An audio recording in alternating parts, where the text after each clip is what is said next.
Hi, my name is Hilary Byerly. I'm a master's student in applied economics and management, and I'm also a research assistant for the Tata Cornell Agriculture and Nutrition Initiative.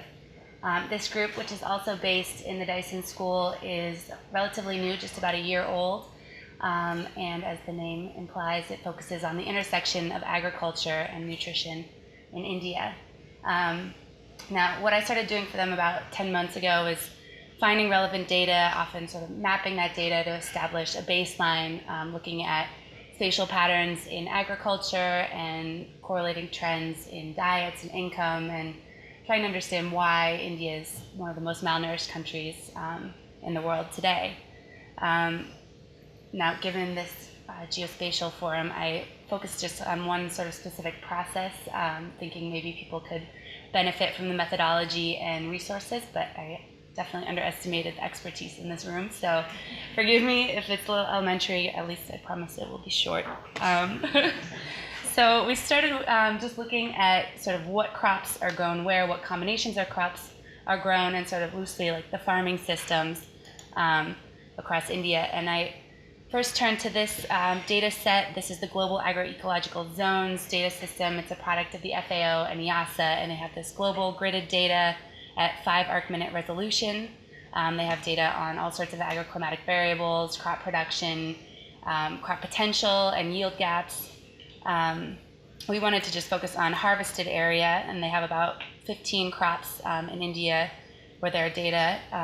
So thanks to the tremendous help of Steve DeGloria and Steve Smith, I was able to use Model Builder to batch process all these ASCII files and extract and project and create just this map of India, distribution of crops there.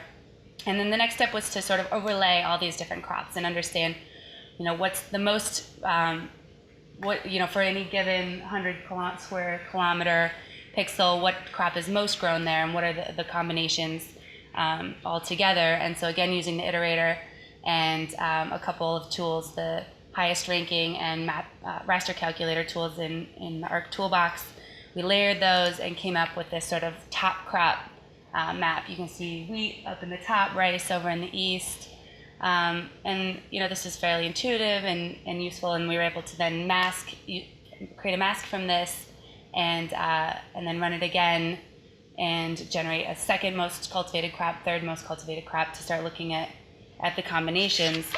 However, in the end, the data was so sort of dispersed and disaggregated that it was difficult to find trends in that second and third crop, and especially at the country level. And the way that this data from this data system is downscaled is a little bit contentious, and it's all based on year 2000 data. So we ended up turning to this ICRISAT database. ICRISAT is one of the CGIAR centers based in India. And they have this district level data here on the left. You can see dating all the way back to the mid-1960s.